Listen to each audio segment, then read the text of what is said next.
Good afternoon. Thank you. Good afternoon. Good afternoon. It's a pleasure. Number 2 is afternoon, 3 o'clock. We have a wonderful, the lovely Lorraine Adebowale. Good afternoon, Lorraine. Hello, good afternoon. Hello. Now, yes, I know I say it every time, who I have met, who I haven't met, but yes, we have met in real life. And I remember actually quite vividly when we met, Lorraine. You were in a funny place, I think, when we met. Am I right? You were at a funny time. Your energy was quite intense. But I remember connecting with you straight away. You gave me brilliant advice. Okay, you're a very kind, giving person. And I remember. Oh, and I remember. Sorry, I got an echo coming back. And I remember at the time you gave me some great advice. Your advice was very, very simple. Quiet, that's no good, is it? Please forgive me. You're back again. You gave me some great advice at the time. It was all about doing the things that I love and trying to make money from the things that I love. Okay, and I did. And I followed from your advice about stewarding. I became a paid steward, and look at me now.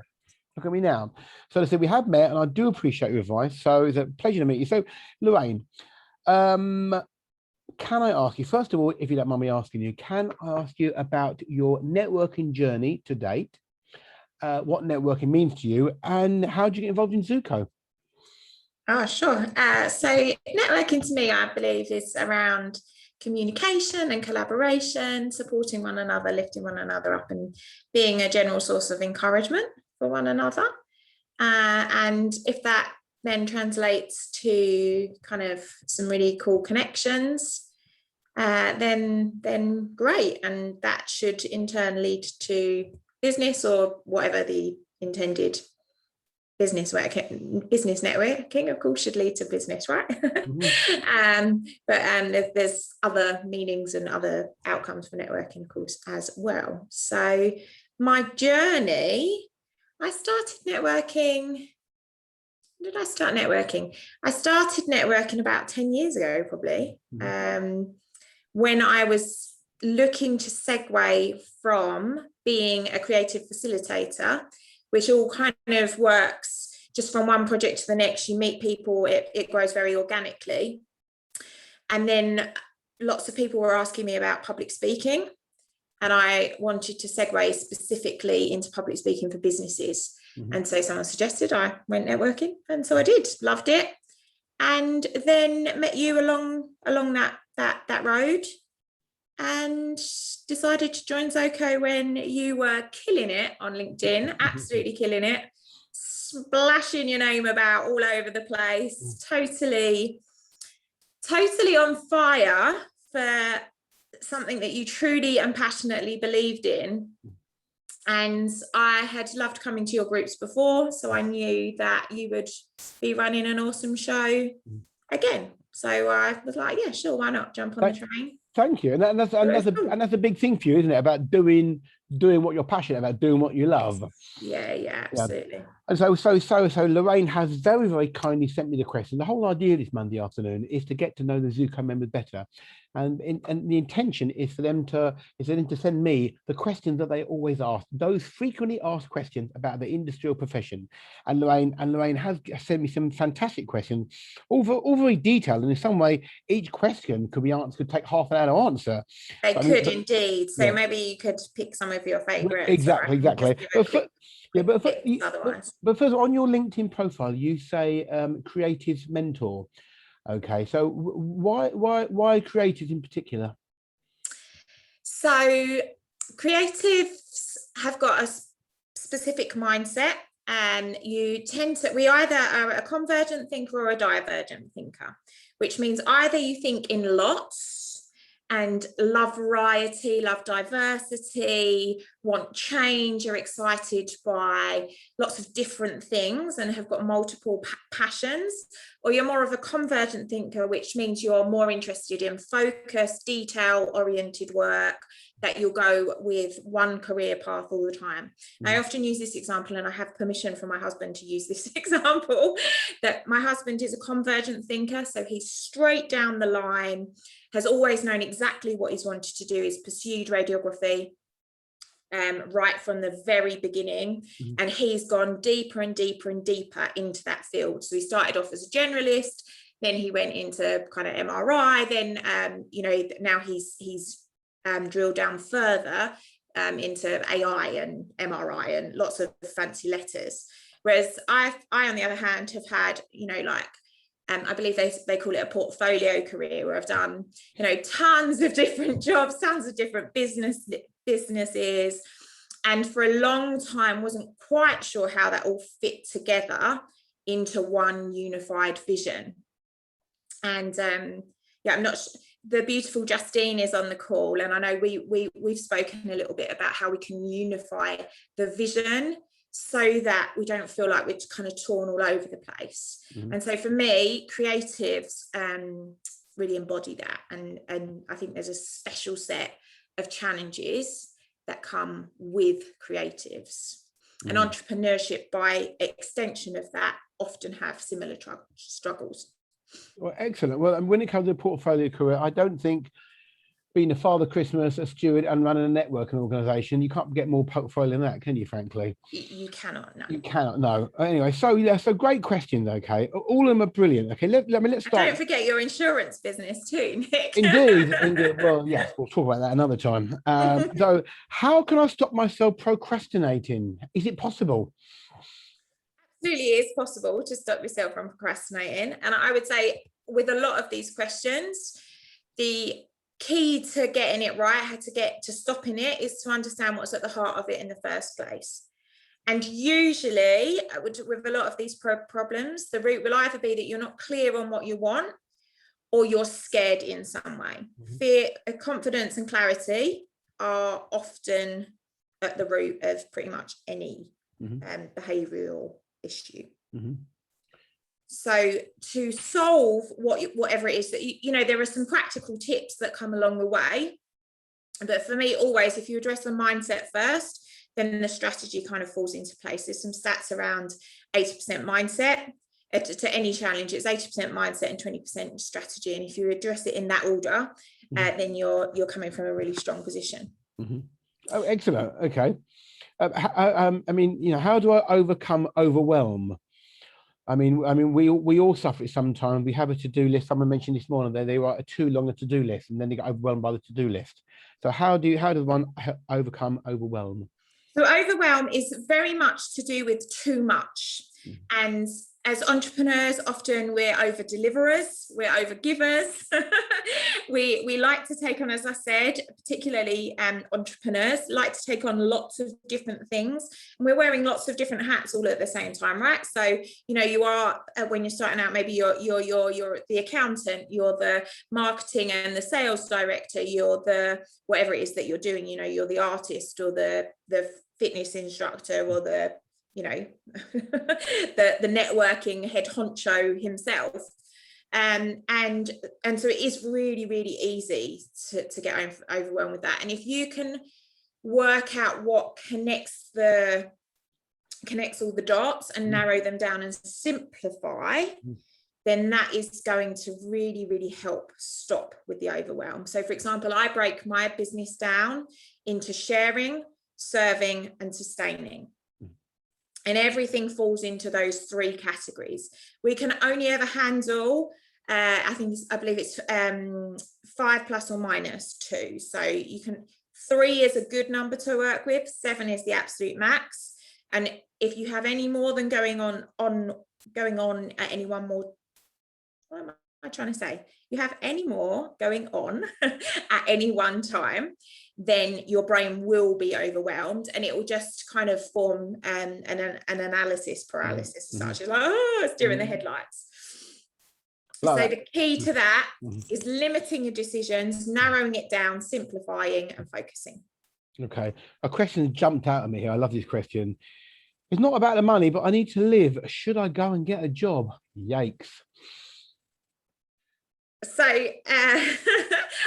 I'll tell you a story. So just after the time we met, and I think you're right in terms of, you mentioned the funny energy that I was in. I just, it was a funny time for me. And I was recovering from having had to go and get a job. I couldn't even bear to say the word job, right? And and I know that many different entrepreneurs have been through this. So I truly believe that money making in itself is a skill, and it is one that we have not necessarily learnt, because if you've previously been in a job, the business has dealt with that for you. Mm-hmm. And as an entrepreneur, usually, often you're passionate. There are different types of entrepreneurs. There are entrepreneurs who are passionate about business, Mm-hmm. and they don't particularly mind what business they do, and they see that as a skill set in itself. But there's lots of entrepreneurs that are passion driven, and they're doing it because they love cooking, or they love PTing, or they love creating art. And if you haven't learned the art of making money, then I would really recommend that you get on top of that quite quickly. Mm-hmm. But quite often we can kind of put a lot of pressure on ourselves to make the money doing what we love. And because you don't know how to do that, you kind of get them all blurred up and mixed up into one, and you just end up freaking out. Is this making sense so far? Yeah.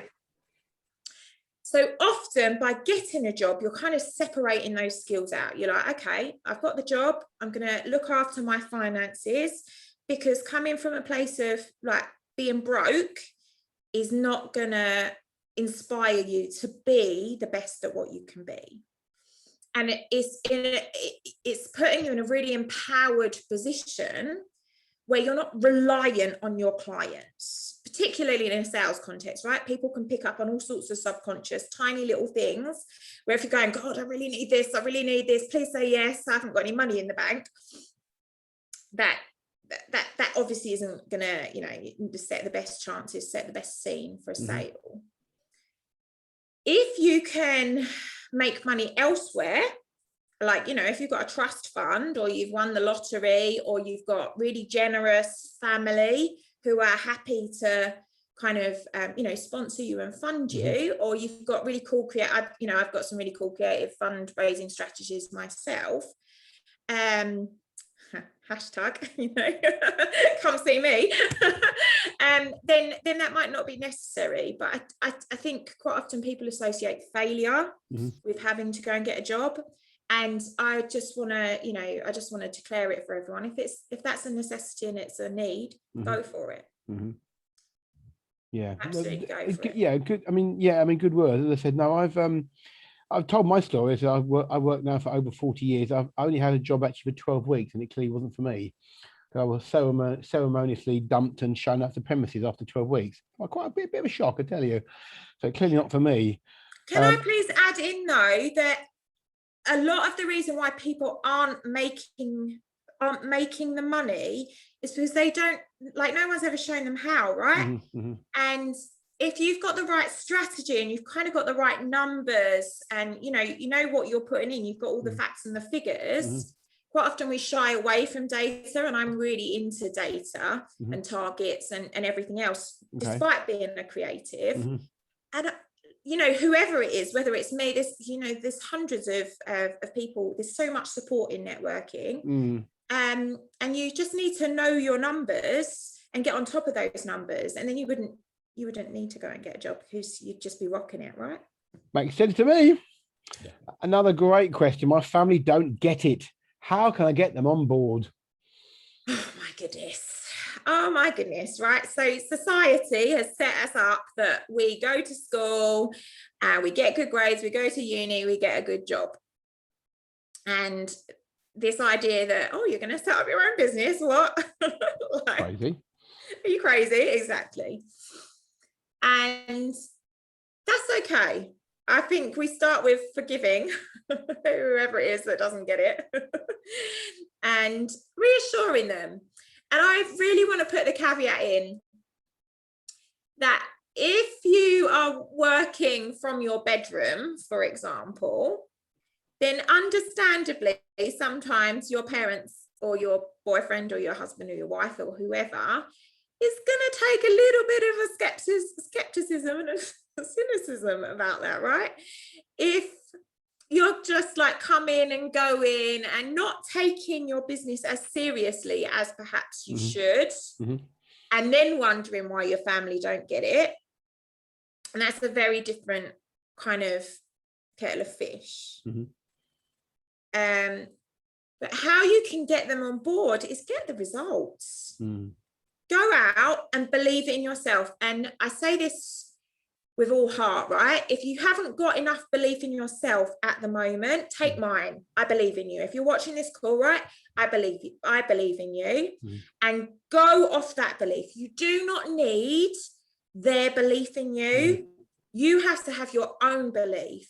And when you do that, when you're coming from that place of, I am going to rock it, I'm going to make this a success, and you're coming with such a vision, you know who you are and where you want to go, you've made that plain to them, then they will celebrate with you. But they just want to see you succeeding. They really do. Whatever it is, even if it's scary to them and it's the unknown, if they can see that you're doing amazing, they'll get on the sidelines and they'll start cheering for you. But because they don't necessarily know anything else, because if they can see it's not working for you, then they can only go back to what they know. And if they've only ever known having a job, then they're going to suggest that you go back and get a job. Or if they've only ever known whatever, you know. So I'm kind of challenging you to, you know, whoever might be in that situation, to step out and make it work no matter what. And they will get on board.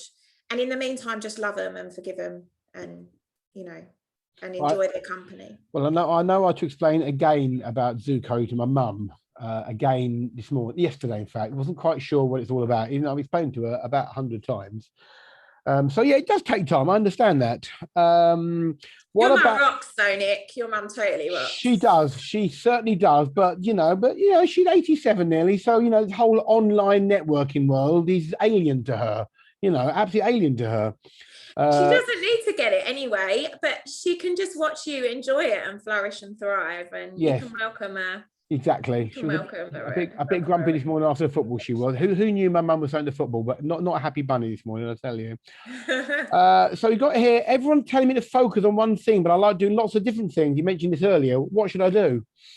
The convergent and the divergent. Work out how it fits all into one umbrella, and I love this. Right, so we can go big picture, or we can go small detail. Big picture, small detail. Big picture, small detail.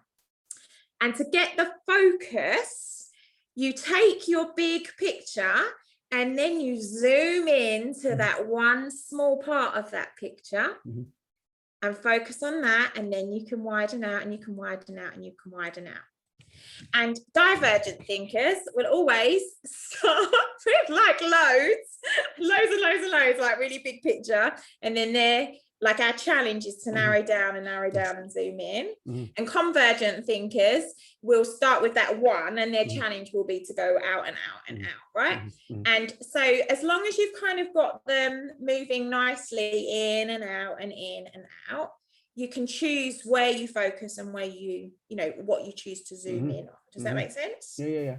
So that's kind of like on a mindset kind of abstract kind of level. And then on a very practical level, just choose one project at a time. And I make small micro commitments. So I tend to work in either 6-week or 12-week at an absolute max, 6-week blocks, because otherwise we'll get bored. So I just focus on one project at a time. And I remember that even within those projects, I get to do loads of cool things. So I'm kind of satisfying that need for variety, but on one clear, focused project. Okay, that makes sense. If you wanted to do loads of different projects, then I'd suggest you flip it so that you do lots of different projects, but you have one clear focus within each of those projects.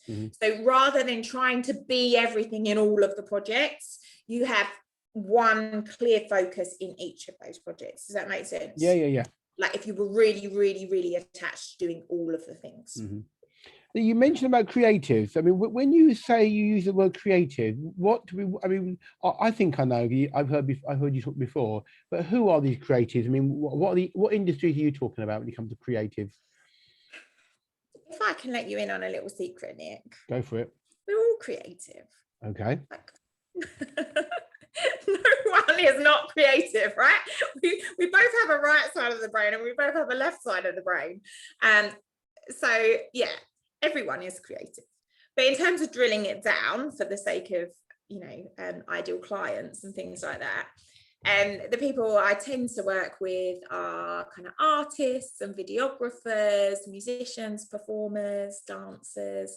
Lots of my background's in the arts, so naturally lots of dancers are kind of drawn to me, and producers, kind of film world, and film and theatre world. But yeah, like graphic designers is a good one. I seem to have got quite a nice body of ethical fashion designers. Nice. That have kind of come my way. And yeah, anyone that considers themselves a little bit quirky. Some of the humanitarian, and there's a creative class, some of the humanitarian body as well.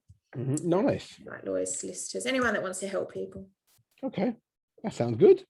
A slight turn here about how do I stop feeling nervous, anxious before doing a big event talk. You got some advice there, have you? So do you know why this comes in? Is so particularly for creatives, because often we're heart-led and we come from sort of an emotional, passionate side. We wear our hearts on our sleeves. They're a little bit more led, there's a leaning more towards that anxiety. And because we're putting ourselves out from like a real place of courage, right?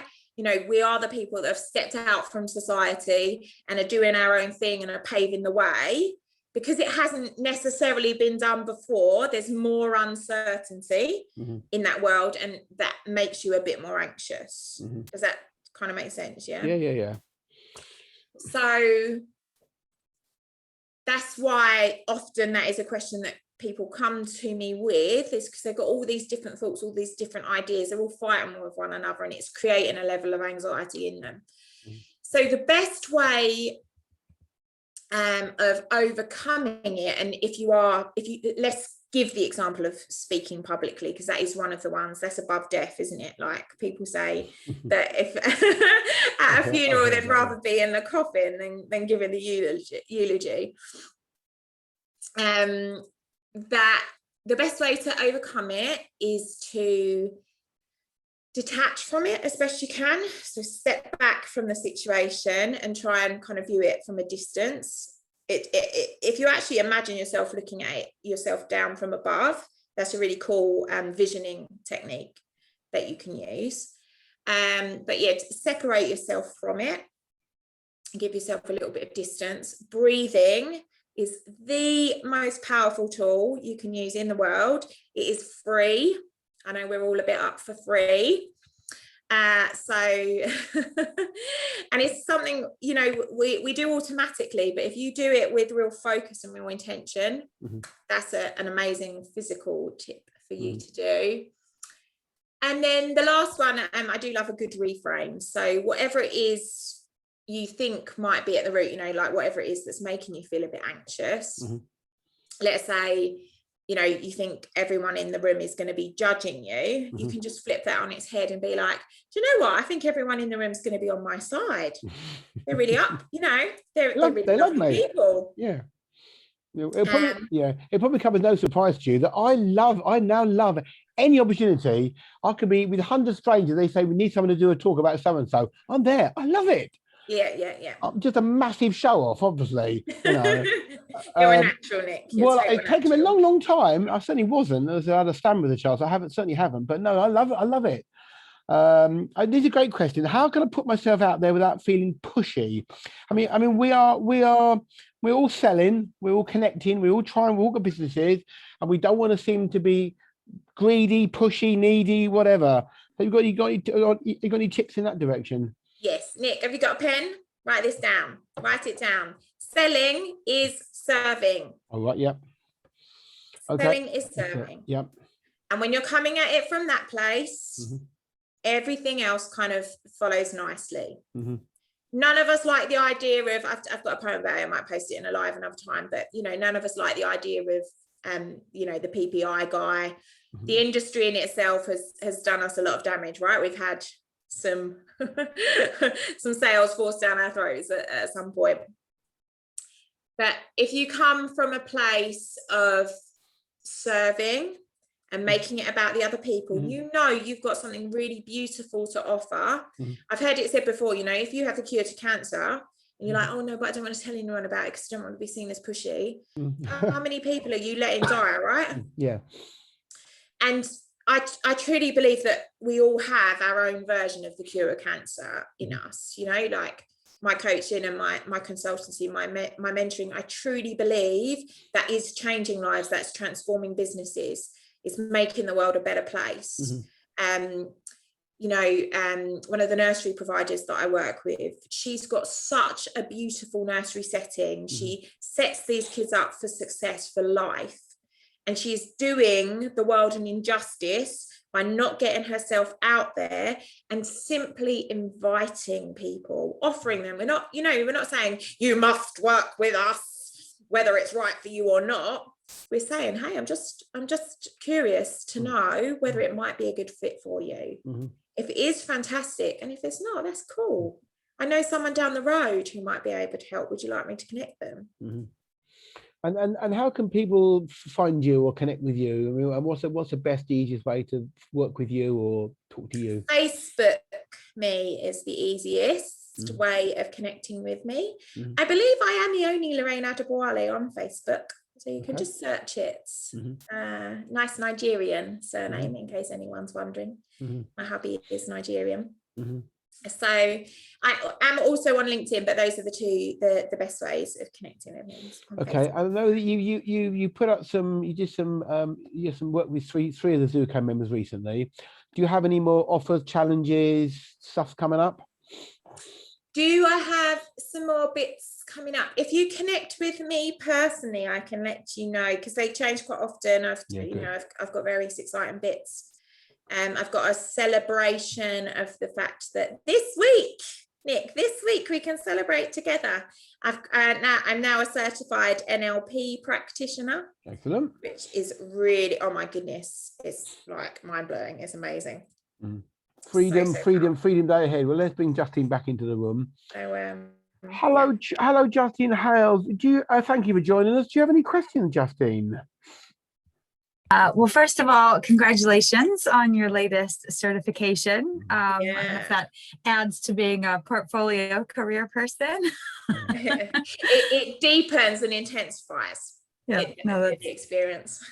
That's wonderful. And just big thank you. I love the point that you made of selling is serving. I wrote that down as well. And also just, I guess, more of a testimonial for you than a question really is for anybody watching out there to have a one-to-one with Lorraine, because the first conversation is always free, and I had a great conversation with you, Lorraine, back at the time when I was a little bit confused about where I was going, what direction I was going in, like doing lots of things.